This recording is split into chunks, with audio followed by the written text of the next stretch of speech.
We hear sound and understand speech. We recognize danger and enjoy music. A very important sense that allows us to both communicate and orient ourselves in space.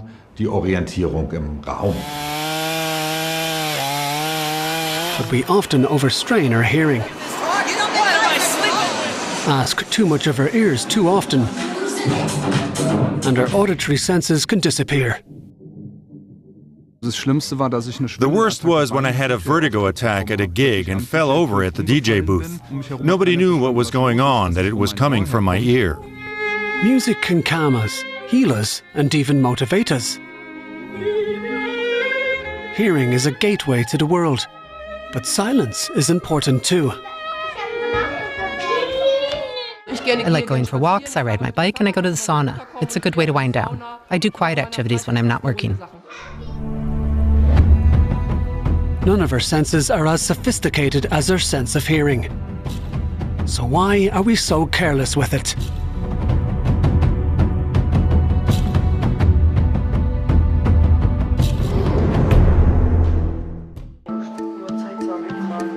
Starnberg, Upper Bavaria.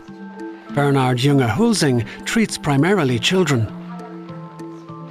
The ear, nose and throat doctor specializes in hearing and speech development disorders. Good morning. We're doing another confirmatory screening today. After giving birth, Josephine's mother was concerned that her baby couldn't hear properly. Sonja Planck uses a tiny probe to test her hearing. The device sends sound waves into the inner ear, where the sensory cells vibrate in response, similar to an echo.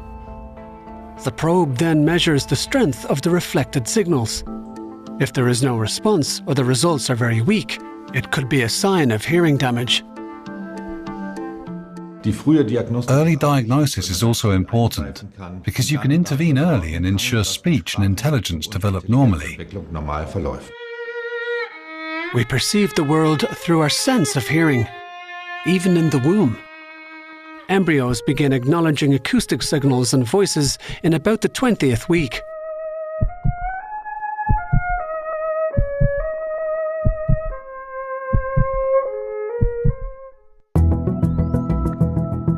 The ear works like a funnel. Sound waves travel through the auditory canal and cause the eardrum to vibrate.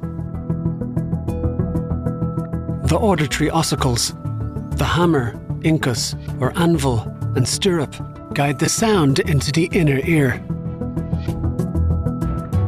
There it reaches the cochlea, filled with fluid and 15,000 hair cells. The fine cells bend in response to the vibrations, triggering electrical impulses.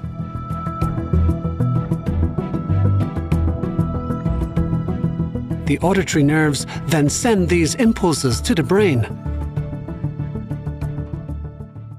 I'd like to compare the 3 rows of outer hair cells and the 1 row of inner hair cells to a field of grain. If there's a slight sound, they bend and straighten up again. And if there's a hailstorm, they fall over and only some of them straighten up again, like with an explosive trauma or a very loud concert.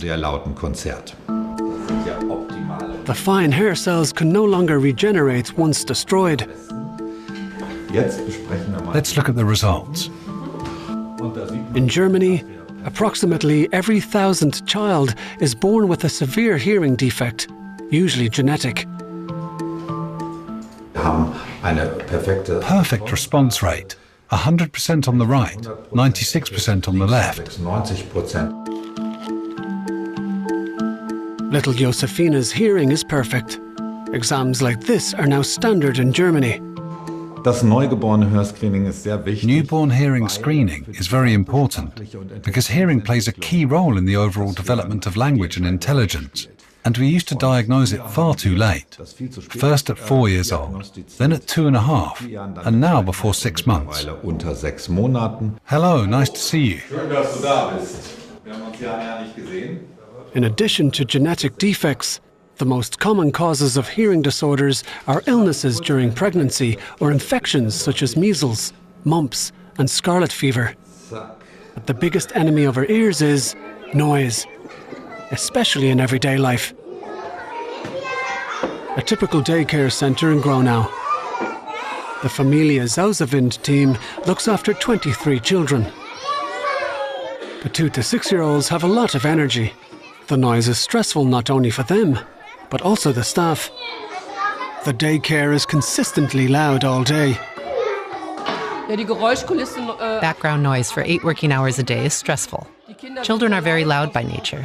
By evening, you're exhausted. All you want is some peace and quiet, to switch off. The constant volume and the short, high peaks caused by children's screams are dangerous. Excess noise can permanently damage your hearing. Daycare staff cannot wear hearing protection as they would on a building site. They must always be aware of the children's needs. But how loud is too loud? Sound is measured in decibels. Extremely quiet sounds such as breathing and snowfall are around 10 decibels. The decibel curve quickly spikes upward. 60 decibels are perceived as twice as loud as 50. Continuous noise above 80 dB can damage your hearing. The pain threshold is about 120 dB, a trillion times louder than barely perceptible noise. Noise pollution in a daycare centre reaches 85 decibels at certain times of day, with even higher peak levels. Constant exposure to exhausting levels of noise increases stress and agitation in kids and adults alike. The daycare had to do something.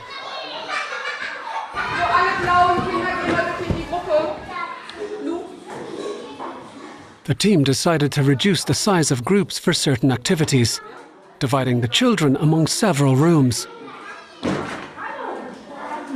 The children go to the gym, the ball pool, the snoozle room, and the room next door.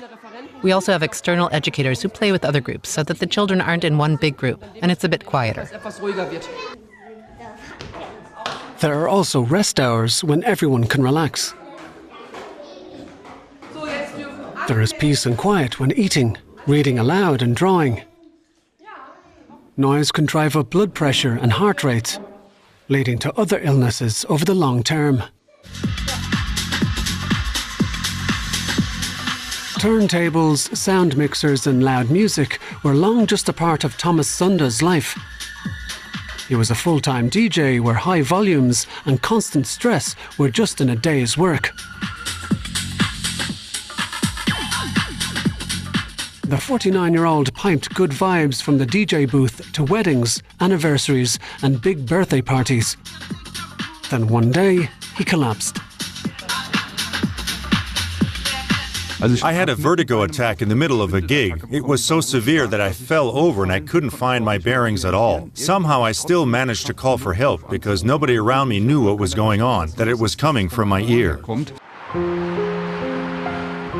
The collapse didn't come without warnings, but Thomas Sunda didn't take them seriously. Suddenly, he started hearing a constant ringing in both ears. Tinnitus. Around 2.7 million Germans suffer from a chronic form of the disease. In the beginning, when I realized that the ringing was here to stay, I thought, I can't live with this. It was so disturbing and loud and annoying.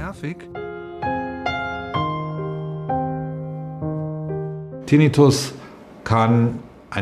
can be a phantom sound, where a hair cell is kinked and then continues to emit a phantom sound, which the brain then processes. The stupid thing about tinnitus is that it is subjective. We can't measure it precisely. We can only rely on what the patient says. Then came another blow for Thomas Sunda. Suddenly, everything became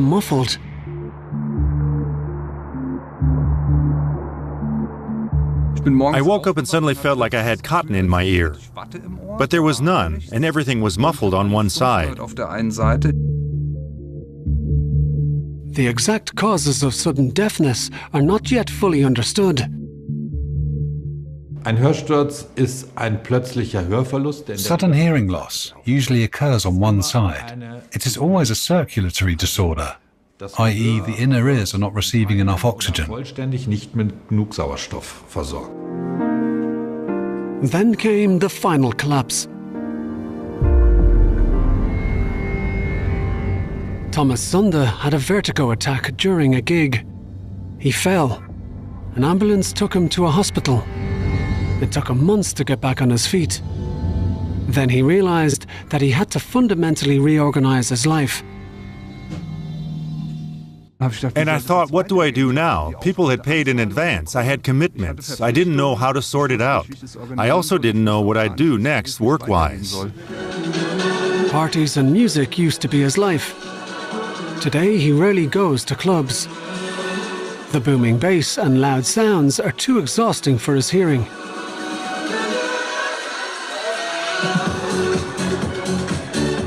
How loud is it right next to the speakers? He uses a free app to measure the volume.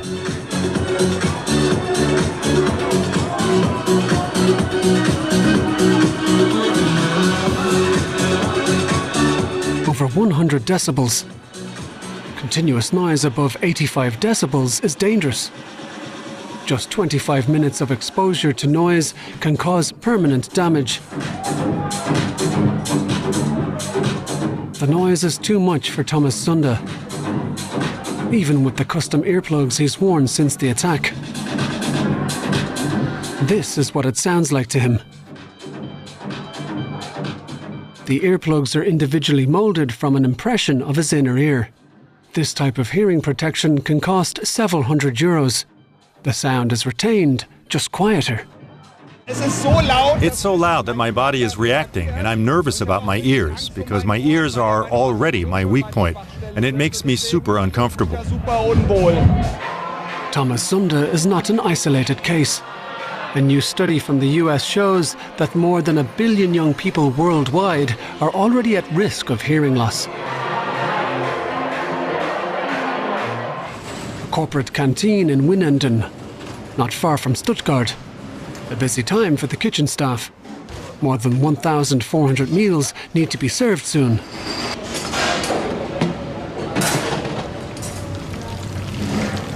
Chef Ingo Weiss is preparing soup, hash browns and dumplings.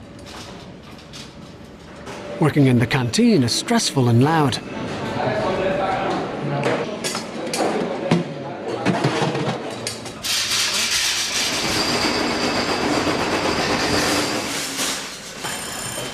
The equipment is loud. People are constantly talking. Even the clattering you just heard, when something falls or something. But that's the way it is in every kitchen. Occupational health and safety is strictly regulated. Noise levels may not exceed an average of 80 decibels in a working week. Otherwise, employers must take measures such as hearing protection or reducing noise with sound absorbers, for example. Ambient noise damages our hearing in the long run. That's generally true, but it's not the same for everyone, just as there are workers in steelworks who don't have noise-induced hearing loss, and others get noise-induced hearing loss, even though they both have the same job. A wooden area near Wermelskirchen in North Rhine-Westphalia. Brothers Jos and Keike Hilverkus have a gardening and landscaping business. When they're at work, they make noise with loud tools such as stone shakers, leaf blowers and lawnmowers. This is their tool now, a chainsaw, which saws up to 110 decibels.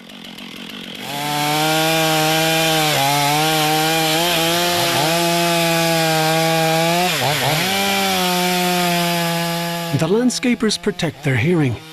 There are simple earplugs, but there are also headphones with radios so that they can communicate. They all reduce noise, but noise can be tricky. Not all damage is immediately noticeable. There have been days when I've had to work without hearing protection, or when I just forgot to bring it along. And especially when you're doing tree work like that, you feel like you can't hear as well all day or for a few days afterwards, if you're exposed to the sheer volume.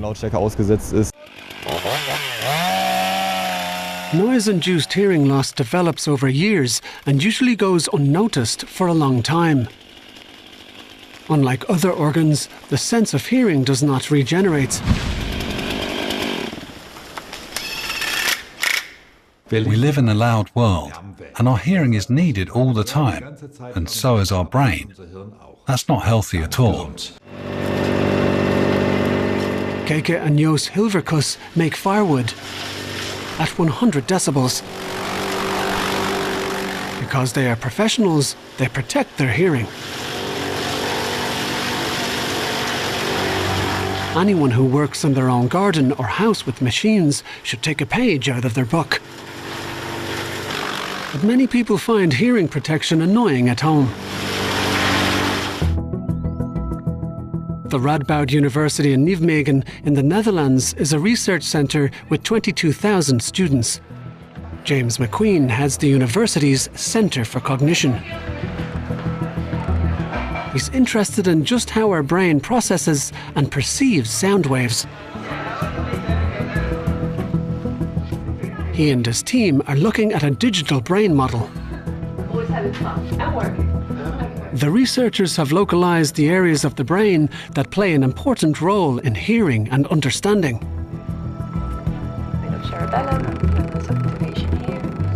What's clear is that several areas are involved.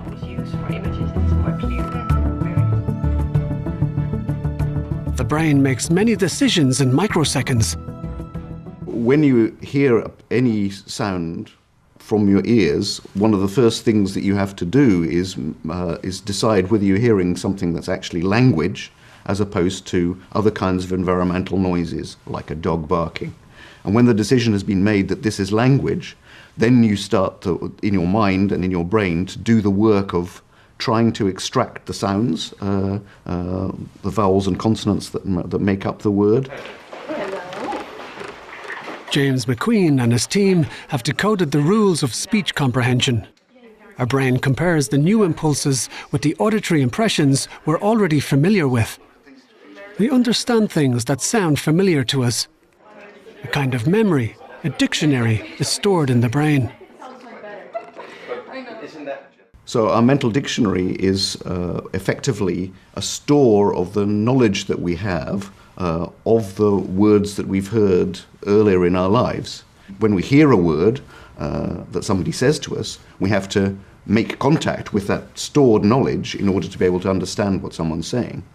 If you say dog to me, I need to recognize that sound pattern.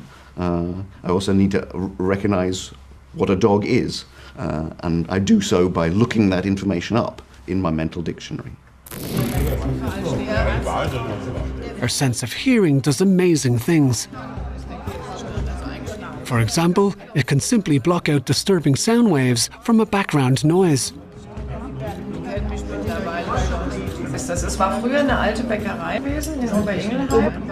Like at a party, when we filter out a single speaker from many scraps of words. Aber es war so wieder wie früher. Wir haben uns so jung gefühlt in dem Moment. James McQueen is preparing a new experiment. He's testing to see if Giulio can distinguish between different ways of speaking. How distracting is an accent or an incorrect intonation? Dan ga ik het experiment opstarten. Een succes. The test person hears the same word several times, pronounced or emphasized differently each time. Can he correctly assign the sounds? Het woord is aanvaard. Goed. Het woord is aanvaard. Het woord is voorkomen. Voorkomen. The results are evaluated. The experiment confirms James McQueen's thesis. The test subject's auditory centre adapted to the different ways of speaking. When you encounter a new speaker, one of the things you have to do is learn how that speaker talks. And that involves a process of adapting to the way they speak. And then, of course, what you do is store that tuned knowledge that you can then use when you encounter that person another time. Our auditory centre works like a muscle that needs to be trained. New auditory impressions cause a constant adjustment in the brain. However, this means that if the auditory system is no longer activated with new impulses, the muscle becomes paralyzed. This could even lead to dementia. The brain deteriorates faster if you can't hear well, and the brain also deteriorates when you're not interacting with others, i.e. when you're not participating in life. On the road in Rheinhessen. Ruth Sievert and her daughter are going to Kungenheim for an afternoon with friends. The 95-year-old has been hard of hearing for many years. Even in her mid-50s, she could no longer hear high-pitched sounds such as bird singing or children's voices. Then she also lost the low tones. I need my hearing aids. If I didn't have hearing aids, I'd be locked out. An estimated 60% of those over 70 suffer from age-related hearing loss. It is a gradual process. Most people ignore the first signs. They only reach for hearing aids when there is no other option, which can be too late.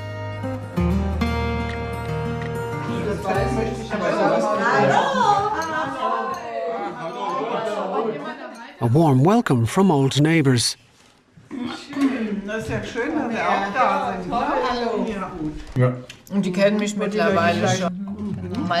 The volume is turned all the way up on Ruth Sievert's hearing aids, but they quickly reach their limits. They're outdated. All she hears is a mishmash of noise.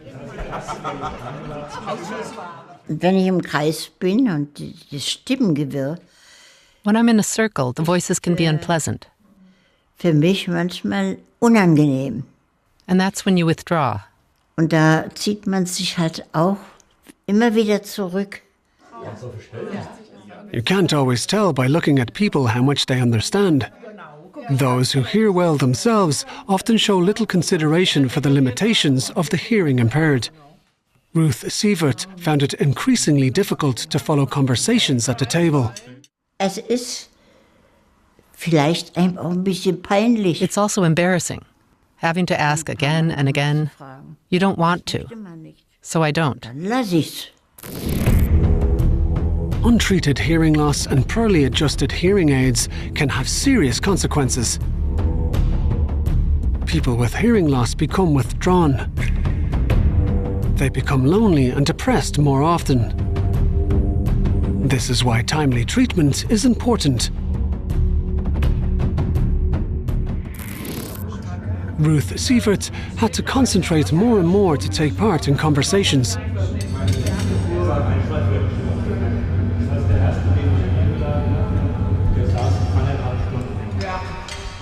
Meistens wird sie dann ganz still. She usually gets quiet when she can no longer follow the conversation and stares off, a little irritated, more inward-looking. A better hearing aid device could help.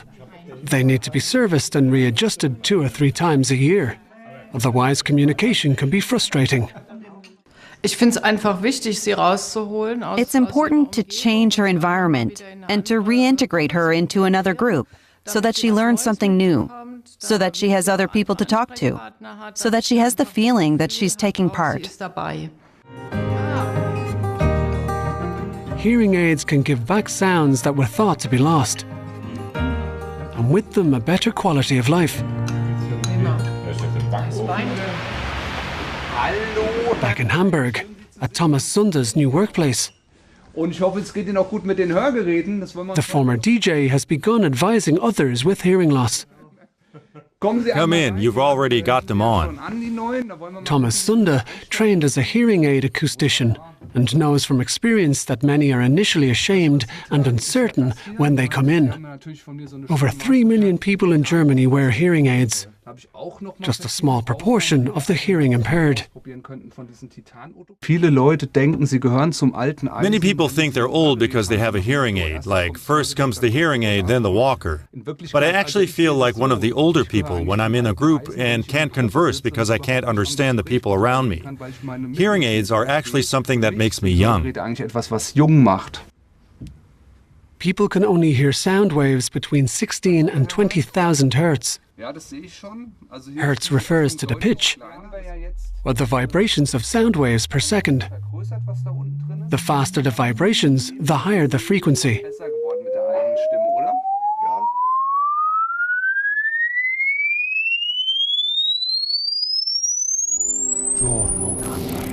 A hearing test. Everyone should be able to hear a whistling sound of 8,000 hertz. A frequency of 12,000 hertz is usually only perceived by those under 50 years of age. And it goes higher. Anyone who can hear 19,000 hertz is probably very young. Hearing aids work like powerful microcomputers. They rely on directional microphones, Bluetooth and a power supply, all in tiny casings. The prices vary enormously, from entry-level models for a few €100 to high-end devices for upwards of €5,000. Some hearing aids are fully covered by health insurance and can offer a significant improvement in hearing speech, but a little more money increases comfort, which is what I recommend because you'll be wearing it for at least 6 years.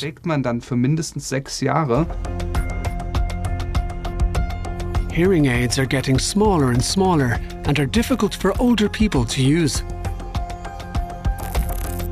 But they're also getting more powerful. Artificial intelligence is listening too. And in the future, hearing aids will even know by measuring impulses in my ear which direction I want to listen from. And they will focus on that person. And then we will have reached the moment when you can really hear better with hearing aids than a person with normal hearing without them. But will hearing aids ever become a fashion accessory like visual aids? Let's hope so for the 15 million hearing impaired people in Germany. The University Hospital in Tübingen. Professor Hubert Löwenheim is the medical director for the ear, nose and throat department and is developing the hearing aid of the future. Marie-Louise Gerkhardt is his patient today. Hello, good afternoon. The 75-year-old is hard of hearing and has worn a hearing aid for 8 years. She has moderate hearing loss and hears 20 to 40% less. Dr. Hubert Löwenheim is working with a startup to develop a completely new hearing system. It's based on a lens that sticks directly to the eardrum, just 5 millimeters wide. The lens is connected to the sound processor via an ear canal module and transmits sound waves directly to the eardrum. Conventional hearing aids transmit sounds acoustically. This can lead to reflections and distortions in the ear canal, whereas the hearing contact lens transmits sounds directly to the eardrum with vibrations, avoiding these distortions.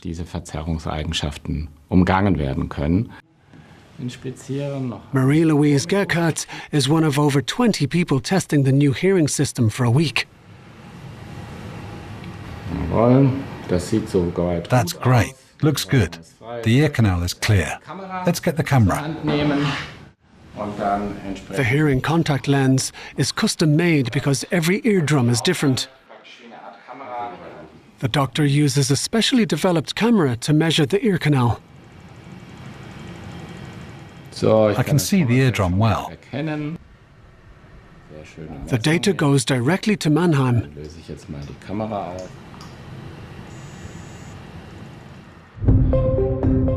Vibrosonic's main office as well as its lab are located there.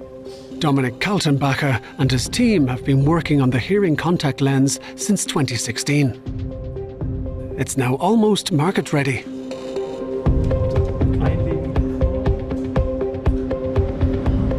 A silicone mold is created in the 3D printer using Dr. Leuvenheim's measurements. The lens is a micro loudspeaker and consists of several layers.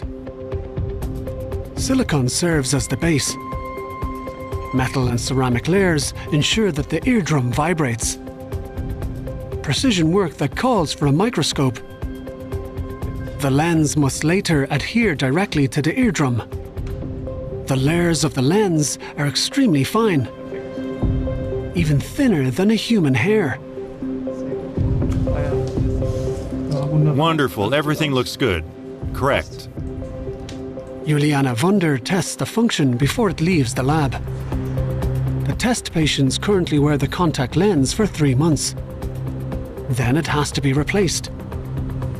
Users should be able to use them for longer periods in the future. The lens covers a very broad spectrum, from very low tones around 80 Hz to very high tones of 12,000 Hz. The test subjects report a more natural sound and that they understand better normally too. Hearing and speech comprehension is a very decisive factor, as well as the reproduction of music. The contact lens is expected to cost several thousand euros, and health insurers won't initially pick up the cost. They can even survive a quick swim. The outer module is removed and the ear canal is sealed with an earplug. Back in Tübingen, Marie-Louise Gerkhart's contact lens arrives just 3 weeks later. Only trained doctors are allowed to install the lens. The tricky thing about the hearing contact lens is that I have to position it very precisely. It is shaped individually for each patient and has to be placed in the exact position that reflects the individual eardrum. This differs from contact lenses that we are familiar with for eyes.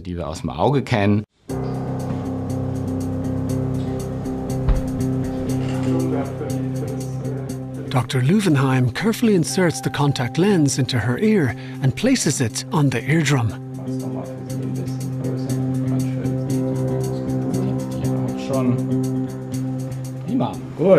Good, wonderful. Now the next step is to connect to the hearing aid, which is worn on the outside, the processor. The ear canal module is connected to the sound processor via a magnet. How does it feel? I didn't have any unpleasant sensation when it was inserted. I can feel that there is something in my ear, but nothing that presses or is uncomfortable. And the sound? Very clear and also very pleasant. The lens won't be available publicly until 2025 at the earliest.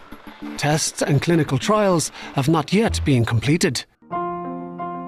Winneden in Baden-Württemberg. Veronica Roma has to plug in her cochlea implant behind her ear every morning.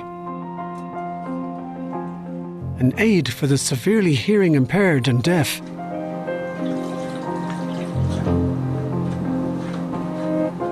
The cochlear implant makes a lot possible for me. I can communicate well. It gives me a lot more freedom.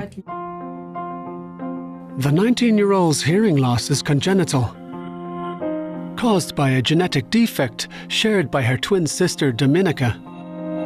The girls didn't have any trouble hearing until they turned 5. They first learned to read lips and were then given hearing aids. Veronica initially felt like an outsider.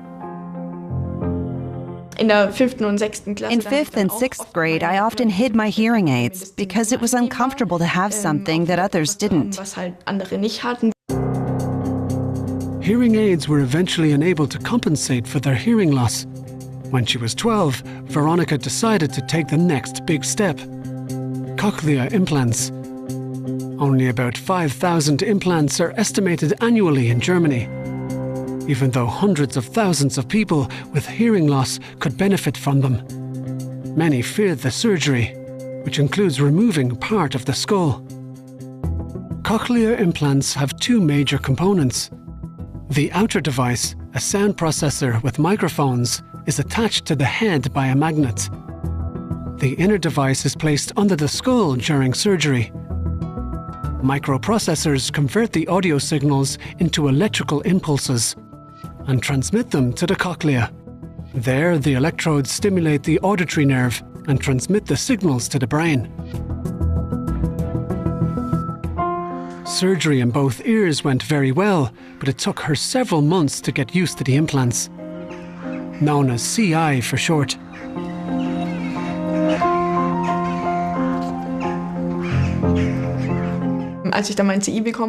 When I got my CI, I had to relearn some sounds because I hadn't heard them before, like a dripping tap. It was new to me. Veronica on her way to school. She can lead an almost normal life. She takes off the CI device to shower or swim. She only has to be extra careful in traffic. The implant doesn't allow her to exactly locate the exact source of a sound. Even cochlear implants have their limits.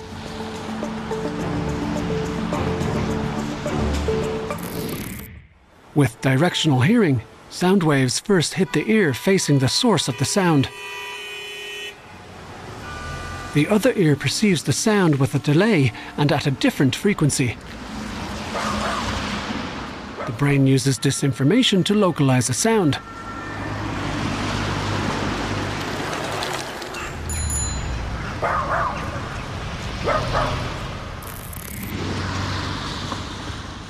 Veronica has trouble perceiving the differences, especially in noisy environments.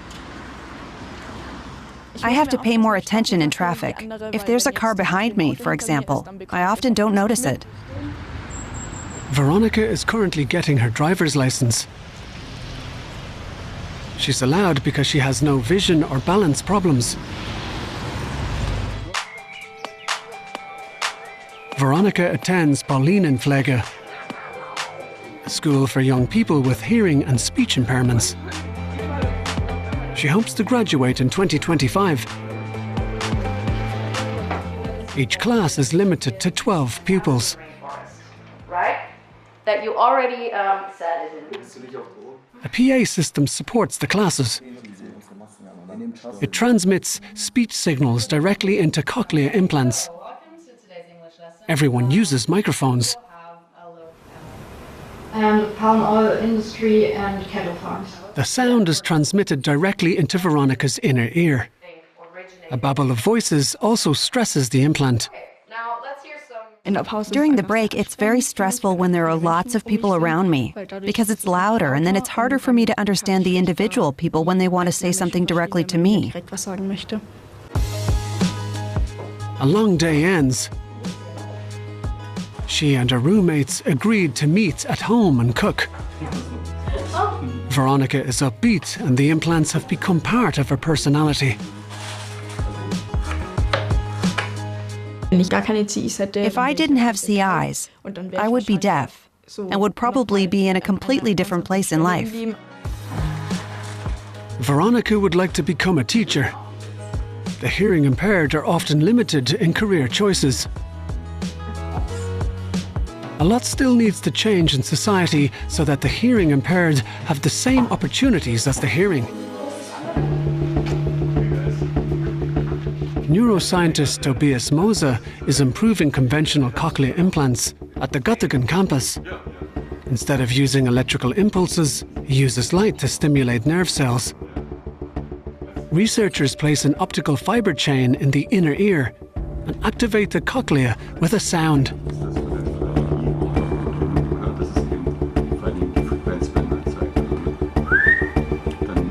The cells recognize the impulse and pass the information onto the brain. In principle, the optical cochlear implant works like the electrical cochlear implant. We pick up the sound, break it down, and transfer it to the implant. But instead of electrodes, there are light emitters in the cochlea. Unlike in the eye, the nerve cells in the ear are not sensitive to light, which is why we use gene therapy, a method of optogenetics, to make the cells sensitive to light. Diese Zellen lichtempfindlich zu machen. The team uses light to specifically control genetically modified cells in the auditory canal. This creates new possibilities for treating functional hearing loss. Roya Nazampur tests the light guide chain in an optics laboratory before it is later inserted into the cochlea. A tiny chip converts the acoustic signals into optical impulses, the basis of the mechanism. Extensive tests are still required at the institute. The research team is using rats to test the prototypes. Tobias Moser and his team have used genetic engineering to make the nerve cells of deaf rats receptive to light. In diesem Experiment hat In this experiment, this rat learned to move across the cage in response to a sound. Die andere Seite des Käfigs zu wechseln.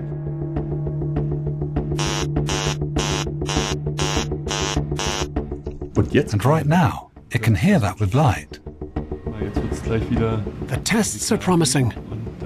The researchers believe that they will soon be able to transport sounds and music in humans with light. We hope to be able to start the first clinical trial in 2027.